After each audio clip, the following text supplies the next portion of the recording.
Salut, bonsoir, c'est Jazzomania. Heureux de vous retrouver comme tous les mardis, 18h, 19h, c'est votre heure de jazz sur les 103 points. L'RVL, notre sorcier du son derrière les manettes, j'ai nommé mon ami Manu. Alain, votre serviteur derrière le micro, on commence tout de suite par un premier hommage à l'accordéoniste Joe Privat, ce gars de Méline-Muche disparu le 3 avril 1996, il avait 76 ans, et sur sa plaque, eh bien, on peut lire, CJ, un dur à cuire. C'est tout le personnage qu'il était, décédé à Savigny-le-Temple, en Seine-et-Marne, mais il était natif, bien sûr, de Méline-Muche, de Ménilmontant à Paris. Il était surnommé aussi le Gitan Blanc parce qu'il avait une belle approche avec les musiciens de jazz manouches. Et puis pendant 50 ans, près de 50 ans, entre 1936 et 1986, il aligne le pilier, on va dire, du Balajo, rue de Lappe à Paris, célèbre dancing qui appartenait à Joe France, et non pas Joe Privat comme on aurait pu s'en douter. Il rencontre notamment Django Reinhardt, il joue beaucoup avec les frères Ferré et il aime bien sûr s'entourer de guitaristes manouches. C'est certainement avec Gus Viseur l'un des meilleurs dans le style swing musette, il fallait qu'on lui rende hommage ce soir. On va le retrouver dans les studios Odéon à Paris le 20 janvier 1949 et il retrouve justement Barreau Ferré et Saran Ferré aux guitares pour l'accompagner dans un thème qui s'intitule, une composition qu'il a composée avec Barreau Ferré, qui s'intitule Dinali mineur, Joe Privat.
Joe Privat pour un enregistrement pour Odéon le 20 janvier 1949. On lui devait cet hommage, disparu le 3 avril 1996. Il avait 76 ans.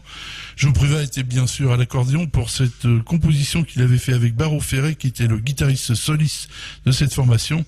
Il s'intitulait Dinali mineur. Son frère Saran Ferré était avec Jacques Montagne à la guitare rythmique et c'était Jérôme Granson qui était à la contrebasse. Occasion qui nous aide de donner bien un rendez-vous sur les RVL, vous le savez, et puis un petit coucou à notre ami Jojo qui anime l'émission d'accordéon entre 9h et 11h tous les dimanches matins sur cette même antenne. Un petit coucou donc à Jojo, et on va continuer avec notre page blues, cette fois-ci un autre hommage à Big Daddy Kingsley. de son prénom Lester, disparu le 3 avril 2001. Son père était pasteur et lui, il avait déconseillé fortement de jouer du blues. Malgré ça, et bien sûr, il fit tout à fait le contraire. Il rejoignit ses copains et il commença à jouer avec petite formation dans les villages du Mississippi en 1944.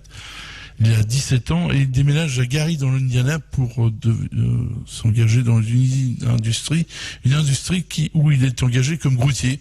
Et puis à la fin des années 50, il commence à faire une petite formation, on va dire, familiale, puisqu'il joue avec son fils Donald d'ailleurs, qui devait jouer plus tard, avec notamment Albert King. Et puis au cours des années 80, le producteur Jim O'Neill, qui était le producteur de Rooster Records, le découvre et lui fait signer son premier album. C'est un beau succès. Il fait des tournées aux États-Unis et en Europe avec pour thème en mémoire de Muddy Waters, et il recueille un certain succès. Et dans le même temps, il crée même une compagnie d'autobus. Ses fils maintenant continuent d'ailleurs de porter la musique de leur père avec la formation du Kinsey Report qu'on va retrouver, puisque Big Daddy Kinsey, dans cet album qui s'intitule Back Situation, qui est certainement son meilleur, enregistré au Star Trek Recording à Orland Park dans l'Illinois en 1984. Je vous propose d'écouter un thème de Donald et Ralph Kinsey qui s'intitule Treat Your Man Right. Big Daddy Kinsey, c'est la page blues dans Jazzomania.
Daddy Kinsey, disparu le 3 avril 2001, il avait enregistré donc en famille, on va dire, cet album Bad Situation au Star Trek Recording de Orland Park dans l'Illinois, puisqu'il était donc Lester, son prénom, Big Daddy Kinsey au vocal et à la guitare.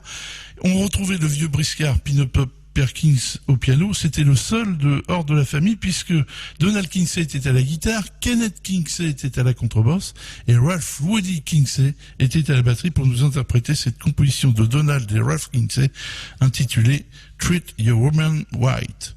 Derrière cela, on va rendre hommage à un instrumentiste qui n'est pas si courant, il joue du corps, il s'agit de Julius Watkins, décédé le 4 avril 1977, il était natif de Détroit et c'est là d'ailleurs qu'il commence le corps à étudier le corps à l'école. En 1943, il a 22 ans, il fait ses débuts professionnels, monte une petite formation et il joue avec l'orchestre symphonique de Détroit en 1949, c'est-à-dire de la musique classique. Il prouve sa valeur, il rentre dans le Big Band de Milton Buckner, c'est un autre contexte, et puis il commence à enregistrer avec Kenny Clarke, et puis avec Thelonious Monk en 1953. Là, on prête attention puisque Petrougoulou l'embauche pour quelques séances en 1954 et puis entre 1956 et 1959, il dirige les Jazz Modes avec Charlie Rouse. À partir de 1965, il rejoint Charles Mingus, qui le demande à tout prix, et il travaille beaucoup en studio en même temps, avec notamment Miles Davis, bien sûr, et Sonny Rollins. Un instrument difficile qu'il a intégré parfaitement au jazz, et là je vous propose de retrouver dans une séance qu'il avait enregistré parmi les deux albums Blue Note, qui s'intitule Julius Watkins Sextet, tout simplement, dans le studio de Roddy Van Gelder à Hackensack, dans le New Jersey, 8 août 1954. Il rejoint l'ami Frank Foster, vraiment à l'aise dans tous les styles au sax ténor, et il va nous interpréter une de ses compositions avec George Butcher qui s'intitule Linda Delia.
Jazzomania sur Ravel, on vient d'entendre en hommage à sa disparition le 4 avril 1977, Julius Watkins à la tête de son sextet enregistré dans les studios de Rudy Van Gelder à Hackensack le 8 août 1954 pour le label Blue Note. Il était avec Frank Foster au sax ténor, George Butcher au piano qui était on va dire le co-auteur de ce thème que l'on vient d'écouter, Linda Delia avec Julius Watkins. Perry Lopez était à la guitare, on a pu l'entendre abondamment choruser, Oscar Puteford à la contrebasse, et puis, vous l'avez remarqué, eh bien, il est toujours là et présent, bien présent dans cette séance, l'immense Kenny Clarke était à la batterie. Dernier hommage de ce soir avec une belle voix. Il s'agit de Bill Anderson, disparu le 3 avril 2016. Il avait 90 ans, avec une carrière bien remplie non seulement de chanteur, mais aussi de comédien. Il avait commencé à chanter à l'âge de 5 ans dans une revue qui s'intitulait Artistes et modèles. Il avait fait également dans le même temps de nombreuses émissions radio. Et puis pendant sa période militaire, c'est ce qui le fait connaître un petit peu. Il tourne dans les bars américaines qui sont en Europe et il chante à travers toute l'Europe. Et en 1958, eh bien, Horace Silver l'écoute dans un club et l'engage pour enregistrer avec lui quelques titres sur un de ses albums.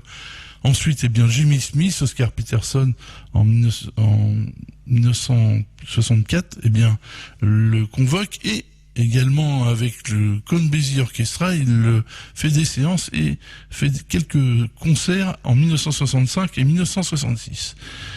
C'est non seulement un chanteur, mais aussi un grand connaisseur du jazz. Et il a été le présentateur idéal pour pas mal d'émissions de télé et pas mal de festivals aux États-Unis. Belle voix de baryton, vous allez le voir. Et là, on va le retrouver dans un de ses meilleurs albums, justement avec Oscar Peterson et son trio, enregistré à New York pour Verve, le label de Norman Granz. Oscar Peterson au piano, Ray Brown à la contrebasse et Eric Tilpen était au drums. C'est certainement le meilleur trio de Oscar Peterson à l'époque. Bill Anderson va nous interpréter une composition de Dottie Wayne qui s'intitule Wild in One. Bill Anderson.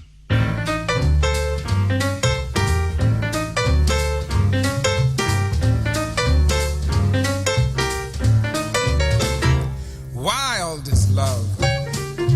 Whenever two hearts meet, wild is love. Bitter, but oh so sweet.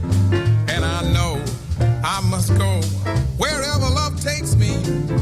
Whatever love makes me, I will be like a fire burning beyond control. Wild is love, deep in my heart and soul. And the wild is the wind, and wild is the roaring sea. Nothing could ever be as wild as love. Wild is love.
Bill Anderson, lequel on rendait hommage, disparu le 3 avril 2016, c'était l'an passé. Il avait 90 ans. Là, il était enregistré pour le label Verve à New York pour un album qui s'intitulait tout simplement Bill Anderson with the Oscar Peterson Trio, le 28 mai 1963, puisqu'il rejoignait Oscar Peterson, bien sûr, au piano, Ray Brown à la contrebasse et Ike Turpin au drums pour une composition de Dottie One qui s'intitulait Wild in Love. On va continuer maintenant avec, pour un petit rappel, il y a à peu près pratiquement un mois, se produisait sur la scène du Volcan, un excellent musicien, puisqu'il a joué avec Miles Davis, il a joué aussi avec Chick Corea. Il s'agissait du saxophone alto Kenny Garrett. Ça nous donne l'occasion de réécouter cet album qu'il a enregistré en avril 2016 dans le Sears Sound Studio de New York. L'album s'intitule Do Your Dance, et quand c'est de qualité, dans Jazzomania, on ne s'en prive pas. On va le retrouver donc avec une composition de ses compositions qui s'intitule Chasing the Wind. Kenny Garrett.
Vous écoutez Jazzomania, on vient d'entendre le dernier album de Kenny Garrett qui nous a enchanté début mars au Volcan. L'album s'intitule Do Your Dance, il est paru chez Mac Avenue, le label qui est en hausse actuellement. Et puis, il y avait Vernon Brown Jr. au piano. Corcoran Holt était à la contrebasse et Ronald Brunner était à la batterie pour nous interpréter cette composition de Kenny Garrett, Chasing the Wind. Derrière ça, les rééditions, eh bien, il y a de splendides rééditions dans la série Jazz in Paris, des albums qui n'étaient pas encore sortis. La collection commence à s'amplifier, elle va atteindre bientôt les 120 numéros. Elle s'est vendue plus de 2 millions d'exemplaires dans le monde entier, elle est reconnue d'ailleurs, et c'est du travail bien de chez nous, puisque c'est du travail français. On va retrouver cette fois-ci le trompettiste Roger Guérin dans une séance, on va dire mémorable pour lui, parce qu'il avait réussi à obtenir la participation de Jazz Messengers qui jouait à l'époque à l'Olympia avec Art Blakey, et qui avait accepté de faire une séance avec lui. L'album s'intitule Hard Bop, donc il regroupe cette séance enregistrée pour Columbia à l'époque, à Paris, le 12 décembre 1958. Benny Golson est au sax ténor, Bobby Timmons est au piano, compositeur du thème qu'on veut entendre, le célèbre Morning, et puis il y a Pierre Michaud à la contrebasse et Christian Garros au drums. Vous voyez, une belle entente franco-américaine. Roger Guérin, bien sûr, est le leader avec sa trompette. Écoutons ce Morning tiré de cette collection Jazz in Paris, et l'album s'intitule Hard Bop.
écoutez Jazzomania, on vient d'entendre Morning, interprété par Roger Guérin, qui était le leader de cette formation à la trompette, et également bien assisté par les Jazz Messengers de passage, Benny Golson au sax ténor et Bobby Timmons au piano, et une rythmique française, Pierre Michaud à la contrebasse et Christian Garros à la batterie, tiré donc de cet album dans la série Jazz in Paris, qui s'intitule Hard Bop, qui est paru chez Decca Records.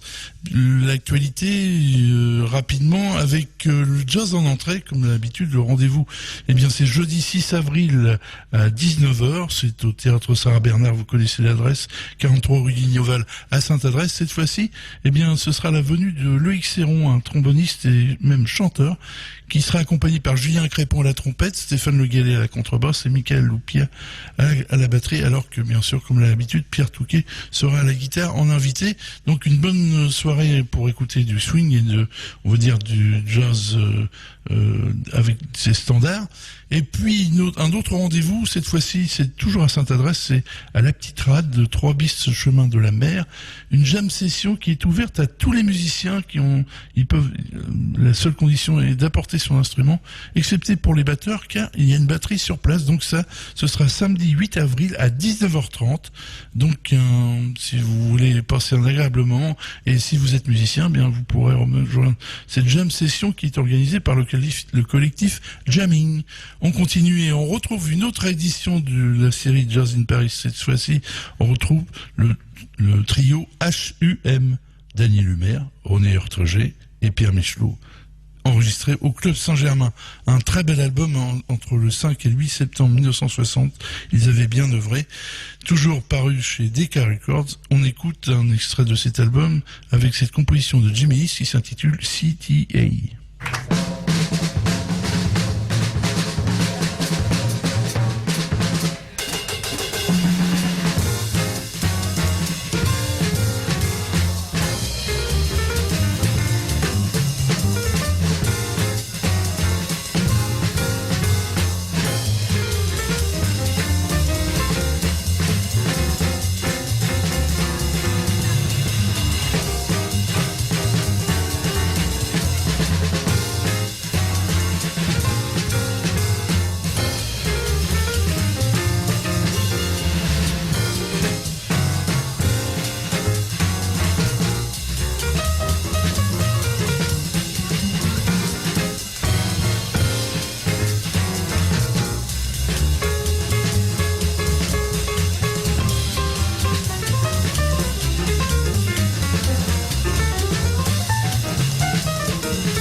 Le trio René Urtrégé au piano, Pierre Michelot à la contrebasse et Daniel Humer au drums nous interprétaient cette composition de Jimmy East intitulée City Air, enregistrée au Club Saint-Germain entre le 5 et 8 septembre 1960, une belle période pour René Urtrégé, enregistrée à l'époque pour le disque Vega, qui donc fait partie des rééditions Jazz in Paris, avec intitulé tout simplement HUM, du nom du célèbre trio de cette époque, qui c'était certainement l'un des meilleurs sur le continent européen.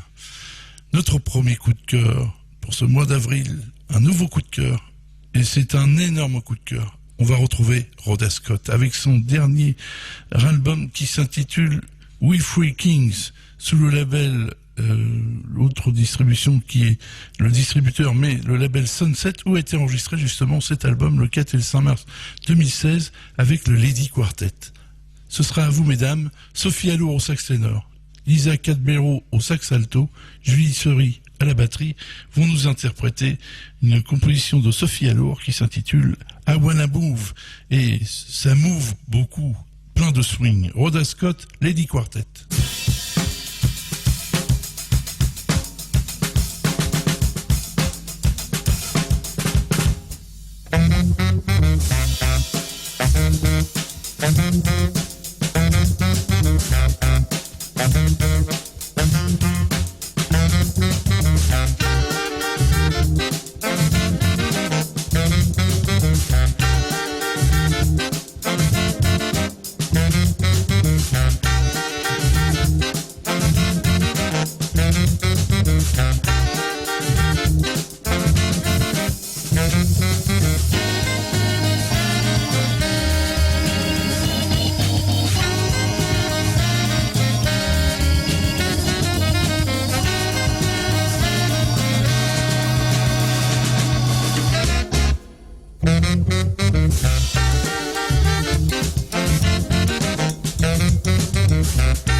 public du Sunset enthousiaste ce 4 et 5 mars 2016 pour l'enregistrement de cet album qui s'intitule We Three Kings, le Lady Quartet de Rhoda Scott, Sophie Allor au sax ténor qui est la compositrice de ce titre, il s'est intitulé I Wanna Move, Lisa Cadbero au sax alto, Julie Seri à la batterie, et dans cet album, il faut savoir que l'ami Géraldine Laurent vient donner un petit coup de main avec son sax alto sur plusieurs thèmes. Donc, on va découvrir cet album pendant tout ce mois d'avril, mais quelle heureuse idée Rhoda Scott a eu de reformer, enfin, on va dire, de faire à nouveau un enregistrement, puisqu'il l'avait déjà fait avec cette même formation il y a déjà quelques années, et là, c'est une totale réussite.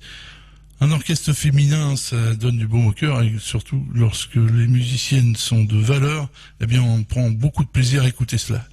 Le deuxième coup de cœur, c'est une voix qu'il est important de rappeler, car il n'était pas seulement qu'un showman et un chanteur de standard américain. Il s'agit de Sammy Davis Jr. et l'ami Jordi Pujol a eu l'heureuse idée de ressortir quelques séances que l'ami Sammy avait enregistré avec le merveilleux conducteur d'orchestre et compositeur et arrangeur Marty Piche.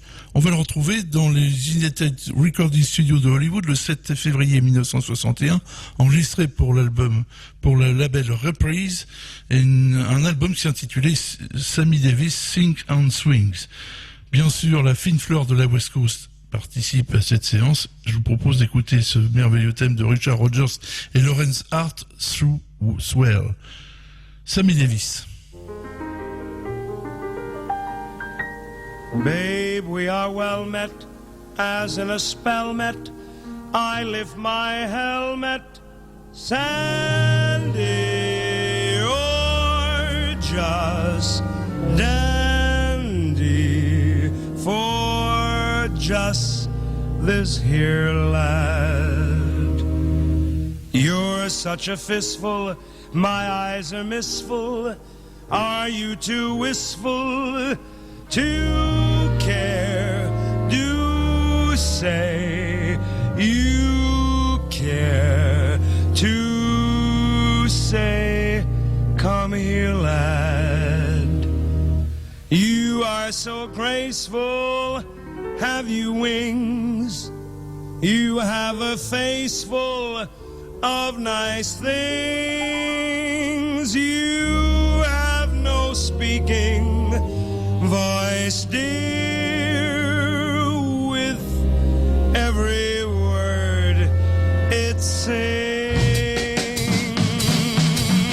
Thou swell, thou witty, thou sweet, thou grand, wouldst kiss me pretty, wouldst hold my hand, both thine eyes, like you do what they do to me.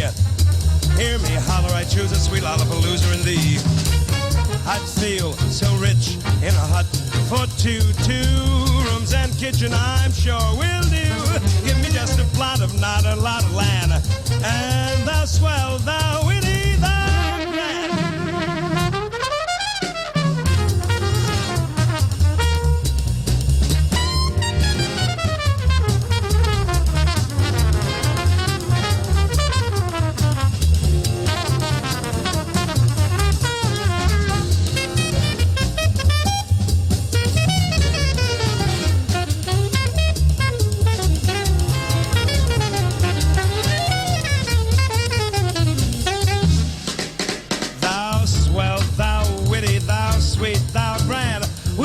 Me pretty, would hold my hand, both thine eyes do what they do to me. Hear me holler, I choose a sweet lollapalooza in thee. I'd feel so rich in a hut for two rooms and kitchen, I'm sure will do. Give me just a plot of not a lot of land, and sibby-doo-doo-doo-doo, sibby-doo-doo-doo-doo-doo, speed-it-down, shake-a-dee-dee-doo-dee-ah.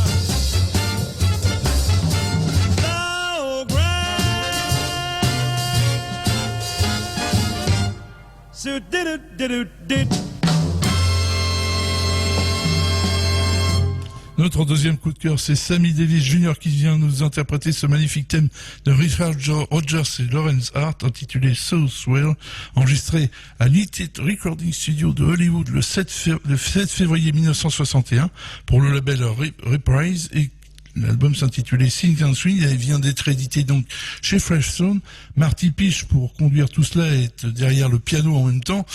Al Pacino et Jack Sheldon, qu'on a entendu chorusser à la trompette, Stu Williamson était au trombone à piston, Vince De Rosa était au bugle, Red Callender au tuba, il en fallait un, Bud Shank, qu'on a entendu également rapidement au sax alto, Bill Perkins au sax ténor, Bill Hood au sax baryton, Joey Mandragon à la contrebasse, et pour finir, Mel Lewis au drum. Je vous l'avais dit, la fine fleur de la West Coast était présente pour cet enregistrement, et on va redécouvrir toutes ces plages dans les semaines à venir, puisque c'est notre coup de cœur avec Rhoda Scott. Pour finir, on va rejoindre une autre édition chez Fresh Sound Records. Il s'agit des enregistrements de Chet Baker et de Stan Getz. On va les retrouver tous les deux dans ce 17 août 1954. Il n'y a personne au Tiffany Club de Los Angeles et ils décident malgré tout d'enregistrer. On écoute ce thème de Jules Stein qui s'intitule Come Out Wherever You Are. Stan Getz et Chet Baker.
extrait pour Pacific Jazz et réédité par Fresh Records, enregistré au Tiffany Clubs de Los Angeles le 17 août 1954. Les deux compères, Stan Getz au sax ténor et Chet Baker à la trompette, comme chien et chat, mais lorsqu'il jouait, il jouait.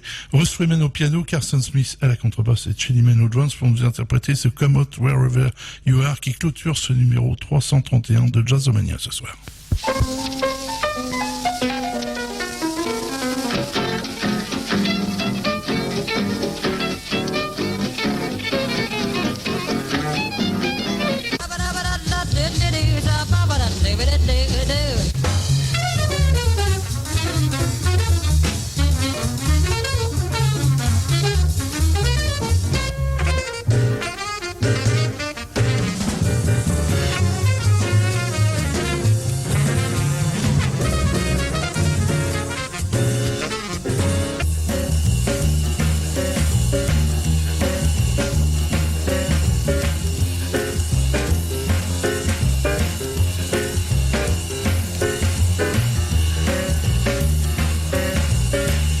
C'était Jazzomania numéro 331, la manette et bien sûr le magicien du son, notre ami Manu Alain, votre serviteur derrière le micro. On vous donne rendez-vous mardi prochain, même heure, même antenne. Salut, bonsoir.